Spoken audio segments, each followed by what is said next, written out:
Hello friends, आज हम लोग जिम्नोस्पर्म्स के बारे में पढ़ेंगे and we are going through the chapter plant kingdom और उसी के अंतर्गत जिम्नोस्पर्म्स के बारे में आज हमको पढ़ना है। तो let us start. First of all we will see the general features of the gymnosperm. The plant kingdom is subdivided into two sub-kingdoms. पहला है cryptogams. Cryptogams include seedless plant. जो पूरा प्लांट किंगडम है उस पूरे प्लांट किंगडम को दो सब किंगडम में बांटा गया है। पहला है क्रिप्टोगैम, दूसरा है फेंड्रोगैम। तो क्रिप्टोगैम्स मीन्स होता है सीडलेस प्लांट और इस कैटेगरी के अंदर आते हैं एल्गी, ब्रायोफाइटा एंड टेरिडोफाइटा, जो हम लोगों ने पढ़ लिया है। तो यू आर वेल नोइंग कि एल्गी, ब्रायोफाइटा और टेरिडोफाइटा सीड्स नहीं बनाते हैं, दे प्रोड्यूसेस स्पोर्स। दूसरा कैटेगरी है फेंड्रोगैम्स का। तो फेंड्रोगैम्स इंक्लूड सीड बियरिंग प्लांट। जो फेंड्रोगैम्स हैं उसमें वो सभी प्लांट आएंगे जो कि सीड बनाते हैं और इसके एग्जांपल हैं जिम्नोस्पर्म एंड एंजियोस्पर्म। मतलब फेंड्रोगैम्स के अंतर्गत हमको पढ़ना है जिम्नोस्पर्म और angiosperm. The word gymnosperm has two part. जब वर्ड हम देखेंगे जिम्नोस्पर्म उसमें दो पार्ट है, that is gymnos. Gymnos means naked and sperma means seed. तो क्या मतलब हुआ? मीन्स कि the plant which bear naked seed, that means the seeds are not enclosed in ovary or fruit are called gymnosperm। इनके seed जो हैं enclosed नहीं होते हैं।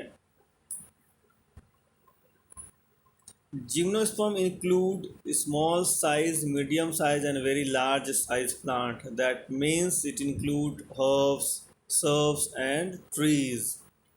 तो हर तरह के जो प्लांट हैं वो जिम्नोस्पर्म के अंडर आते हैं, क्योंकि साइज़ जो है वो स्मॉल से लेकर के वेरी लार्ज तक सब कुछ जिम्नोस्पर्म में है। तो दैट मीन्स कि it include herbs, shrubs and trees. Gymnosperm include the tallest tree species called redwood tree, और रेडवुड ट्री का साइंटिफिक नेम है सिकुआ। तो this one is important for competitive exam. Tallest tree जो है that belongs to gymnosperm, जिसको redwood tree बोलते हैं और scientifically it is called as sequoia. Roots of higher plant in gymnosperm. Example ले लेते हैं माइनस का।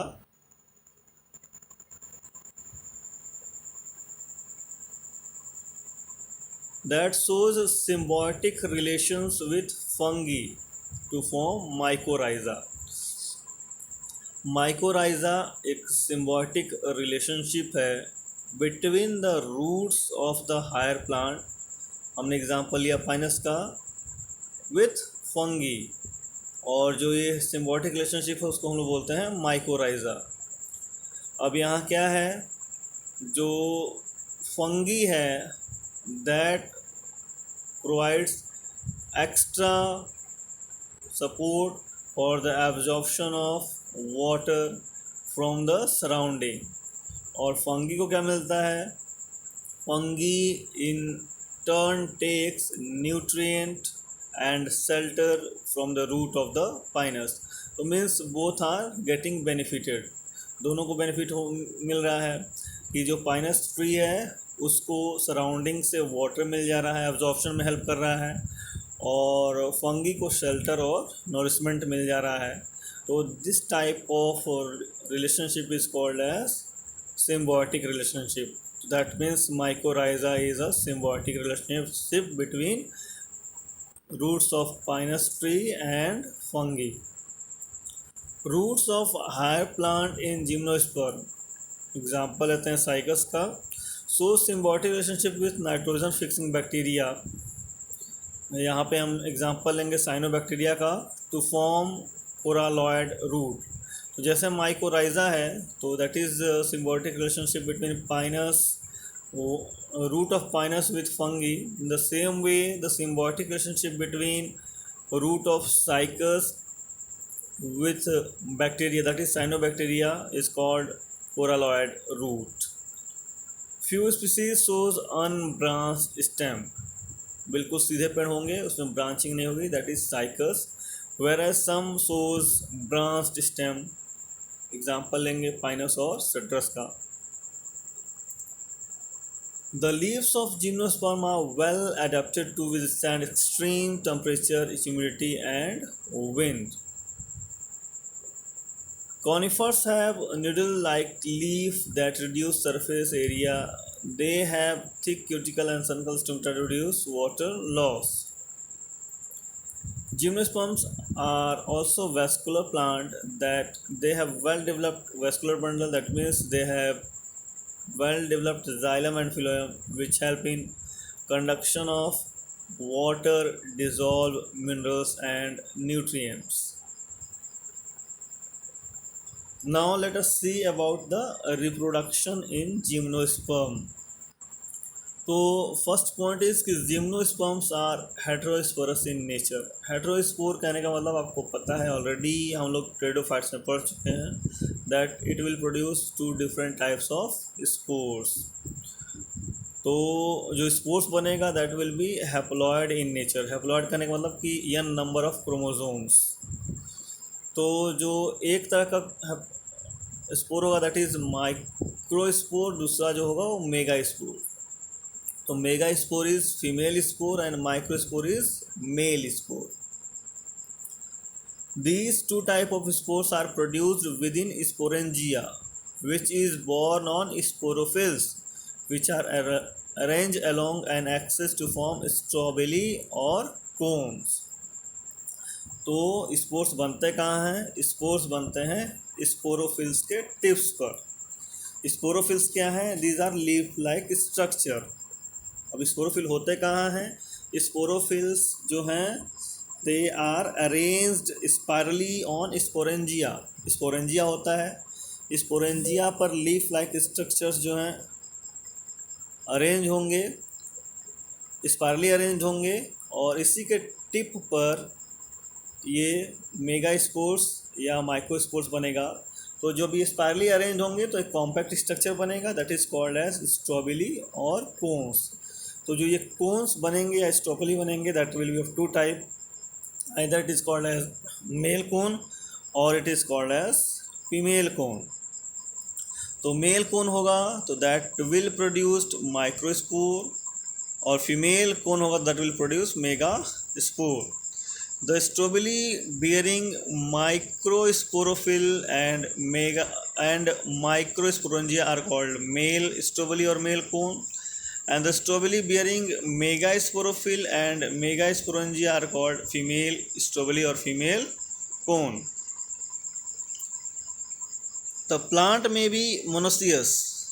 Monoecious करने का मतलब क्या है? That means male and female cones will born on the same tree. Example pinus.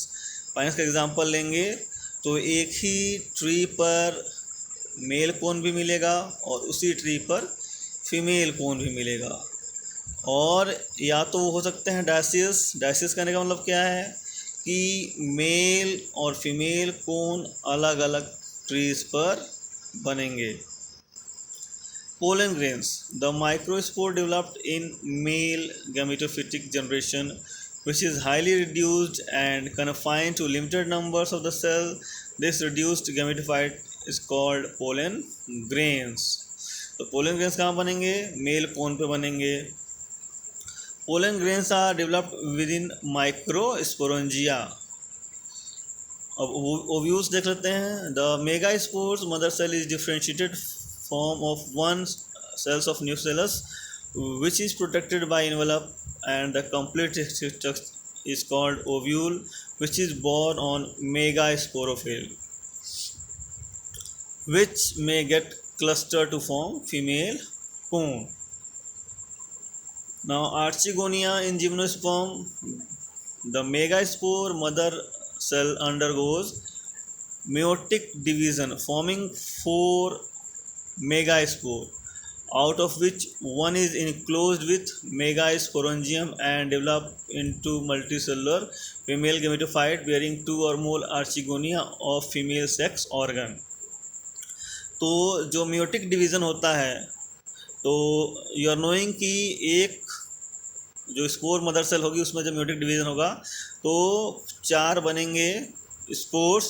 4 spores में से फीमेल वाले कंडीशन में 3 डी जनरेट हो जाते हैं और सिर्फ एक ही डेवलप होता है, तो वही लिखा है that is out of 4 only one is enclosed with in megasporangium and develop into multicellular female gametophyte bearing 2 और more archegonia of female sex organ. तो आर्चिगोनिया क्या है? Archegonia is flask shaped female sex organ. Archegonia क्या है? That is flask shape female sex organ. और next is the multicellular female gametophyte is also retain with in megasporangia. Unlike bryophyte and pteridophyte in gymnosperm, the male and female gametophyte do not have an independent free living existence। जैसा कि हमने टेडोफाइट्स या bryophytes में पढ़ा था कि mail और female gametophyte का जो लाइफ है वो बिल्कुल इंडिपेंडेंट है, वैसा जिम्नोस्पर्म में नहीं होता है। They have not independent phase here, they remain within sporangia retained on the sporophyte. Fertilization. The pollen grains released from the microsporangium are carried by air current and reaches to the opening of ovules borne on sporophylls। अब जैसे ही pollen grains उसकी सतह पर पहुँचे archegonia के mouth पर, the pollen tube starts it's growth. तो pollen grain जब पहुँचेंगे आर्चिगोनिया के माउथ पे ताकि ओवरी तक पहुँचे, ओव्यूल्स तक पहुँचे, तो पोलन ट्यूब का जनरेशन शुरू हो जाएगा। The pollen tube carry the male gamete towards the archegonia in the ovules and discharge their content near the mouth of archegonia. This result in fertilisation. तो जो पोलन ट्यूब है, pollen tube से होता हुआ pollen grains का जो male nucleus है that will reach to the ovule, और फिर दोनों में हो जाएगा फर्टिलाइजेशन। और जब फर्टिलाइजेशन हो जाएगा तो zygote is formed as a result of fertilisation and zygote develops into embryo. तो जो जाइगोट बना वो किस में डेवलप हो जाएगा? दैट इज एम्ब्रियो बन जाएगा। और जो ओव्यूल्स था that will develop into seed. और क्योंकि ओवरी तो है ही नहीं है, तो ओवरी नहीं है, that's why the seeds are not covered. जैसा कि हमने जिम्नोस्पर्म बताया था कि gymnosperms has naked seed due to absence of ovary। So that's all in this class. Thanks a lot and please like and subscribe my channel.